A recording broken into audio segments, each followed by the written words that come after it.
Hello friends, स्वागत है आपका आपके अपने लीगल चैनल में। मैं हूं एडवोकेट सनी शर्मा। दोस्तों, आपने देखा होगा कि जो भी मैट्रिमोनियल विवाद चलते हैं, लाइक 498A, 125DV, इस तरह की चीज़ें हो गई हैं। हस्बैंड ने भी अपनी तरफ से कुछ चीज़ें करी हुई हैं। एक समय आता है जब दोनों ही पार्टी पक जाती हैं, थक जाती हैं और वो सोचते हैं कि हम इसको सॉल्व कर लें, सॉर्ट आउट कर लें।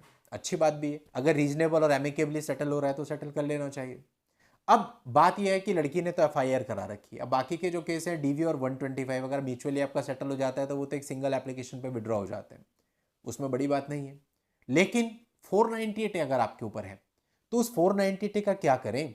बहुत से मामले हमने ऐसे देखे जो म्यूचुअली सेटल हो जाते हैं गुड फेथ में, और कई बार तो कोर्ट भी रिकमेंड कर देती है कर लो कोई बात नहीं, ऐसा भी हमने देखा है। लेकिन बाद में लड़का फंस जाता है, लड़की बिल्कुल कॉपरेट नहीं करती, वो डाइवोर्स लेके पैसा लेके चली जाती है और लड़का उलझा रह जाता है। ऐसे में सही तरीका क्या है? कई बार बंदे को तरीका ही नहीं पता होता कि किस तरह से इस एफआईआर को खत्म करें। अभी कल भी एक ऐसा मामला आया था, म्यूचुअल में पैसा दे दिया और उसको बोला गया तुम्हारे ऊपर कोई एफआईआर ही नहीं है। लेकिन जब जांच की गई तो पता चला एफआईआर दर्ज थी। तो आप देखिए कितनी बड़ी धोखाधड़ी की जा रही थी। अब उसमें क्या था कि कुछ पैसा आधा तो वो ले ही चुके, आधा बचा था, वो आधा भी चला जाता, बाद में पता चलता एफआईआर हुई, तो आप क्या करते? तो इसलिए पहले आप जांच पड़ताल करो अच्छे तरीके से, और अपनी जो पिटीशन होती है म्यूचुअल की उसमें भी इस चीज को मेंशन करो कि फ्यूचर में अगर कोई भी केस उजागर होता है, इस म्यूचुअल डाइवोर्स को फाइल करने से पहले जो उसने जो भी किया हुआ वो सारा का सारा वो बिना शर्त वापस लेगी। अब यहां मैं आपको बताने वाला हूं कि अगर ऐसी 498 की एफआईआर है तो उसको खत्म कराने का सही तरीका क्या है। तरीके तो बहुत हैं, लेकिन जब आप अलग अलग तरीकों में जाते हो तो कई बार क्या होता है, आपको नुकसान हो जाता है, यानी वो तरीका सफल नहीं होता। तो आज मैं इसके र्यूमर प्लस एक्चुअल स्थिति क्या है एफआईआर के केस में, और यदि उस एफआईआर के बेस पे चार्जशीट फाइल हो चुकी है तो उस कंडीशन में आपको कैसे इसे खत्म करना चाहिए। तो पहले हम बात करेंगे जहां पर आपकी एफआईआर दर्ज है, और उससे पहले मैं आपसे रिक्वेस्ट करना चाहूंगा, आपने अभी तक भी चैनल को सब्सक्राइब नहीं किया है तो फटाफट चैनल को सब्सक्राइब करके नोटिफिकेशन बेल पर क्लिक कर दें और हमें प्रेरित करते रहें। अब देखिए, यदि आपकी एफआईआर है और आप इसे खत्म करना चाहते हैं, आपका सेटलमेंट हो रहा है, तो दो तरीके हैं इसके।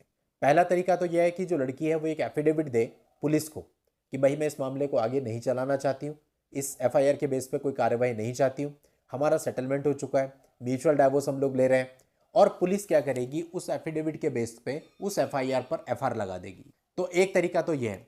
लेकिन ऐसे में देखने में यह आता है कि कई बार पुलिस भी सामने वाली पार्टी को परेशान करती है, एफआर आसानी से लगाती नहीं है या फिर खर्चा मांगती है। और कई बार ऐसा होता है कि एफआर लगने के बाद भी प्रॉब्लम्स आती है, क्योंकि वहां पे प्रोटेस्ट पिटीशन का एक ऑप्शन रहता है, तो लड़की प्रोटेस्ट पिटीशन डाल देती है। अगर फ्यूचर में कुछ गड़बड़ हो जाता है या म्यूचुअल डाइवोर्स से पहले उसका माइंड चेंज हो जाता है तो प्रोटेस्ट पिटीशन डाल के उसे दोबारा से केस को स्टार्ट करवाने की कोशिश करती है। तो ऐसे में लड़के के लिए मुसीबत हो जाती है। तो अब इसका सही तरीका क्या है? अब इसका एक और तरीका है कि अगर आपका सेटलमेंट बन गया, एफआईआर हो रखी है, आप हाई कोर्ट में सीधा सीधा क्वेश्चन फाइल कर दो, और ये जो क्वेश्चन फाइल करो ये आपसे सेटलमेंट के आधार पर फाइल करो। तो उसमें क्या होगा, आपके सेटलमेंट की एक कॉपी हाई कोर्ट में भी जाएगी, हाई कोर्ट में जाके लड़की को बयान देने पड़ेंगे, तो उसके बाद वो पलट नहीं सकती। यानी कि अब दोनों को कंपेयर करें तो हाई कोर्ट वाला तरीका ज्यादा बेहतर है, ज्यादा सेफ है। अगर आप वहां जाकर के क्वेश्चन करा रहे हो और वहां से उसने क्वेश्चन कर दिया हाई कोर्ट ने, तो हाई कोर्ट सीधा ऑर्डर पुलिस को कर देगा और पुलिस को उसे बंद करना पड़ेगा, पुलिस उसमें कुछ कर नहीं सकती। यानी अब आपका जो खर्चा लगना है वो केवल हाई कोर्ट में लगना है। तो सिंपल, आप हाई कोर्ट जाएंगे, वहां से अगर आपका क्वेश्चन होता है तो आपकी धोखाधड़ी की संभावना बहुत कम होती है। ये तो हो गया जहां पे एफआईआर दर्ज है। अब सेकंड स्टेज क्या है, अगर एफआईआर के बाद चार्जशीट ऑलरेडी फाइल हो चुकी है, अब आप खत्म कराना चाहते हैं, तो अब तरीके दो हैं फिर से। पहला तरीका है कि आप लोअर कोर्ट में ही लड़की के बयान करवा दो, हॉस्टाइल विटनेस जिसे कहते हैं। तो कोर्ट को आप पूरी स्थिति बताएंगे, हमारा जो है ऐसे ऐसे सेटलमेंट हो गया। तो इस मामले में कोर्ट ऐसा नहीं कर सकती कि एक एप्लीकेशन लेके इसे खत्म कर दे, बिकॉज क्रिमिनल केस है, प्रोसीजर पूरा फॉलो करना पड़ेगा। तो जितने भी उसमें गवाह होंगे उन गवाहों को हॉस्टाइल करवा लिया जाएगा। हॉस्टाइल मतलब वो आपके फेवर में गवाही दे देंगे, और जो उसका जजमेंट होगा वो आपके फेवर में कर दिया जाएगा, आपको एक्विटल कर दिया जाएगा। तो इस तरह से खत्म हो सकता है। और इसका सेकंड तरीका यह है कि आप हाईकोर्ट में क्वेश्चन फाइल कर दो, चार्जशीट क्वेश्चन, और वहां पर लड़की के बयान करवा लो कि हमारा सेटलमेंट हो गया, और सेम सेटलमेंट डीड वहां पे फाइल हो जाएगी।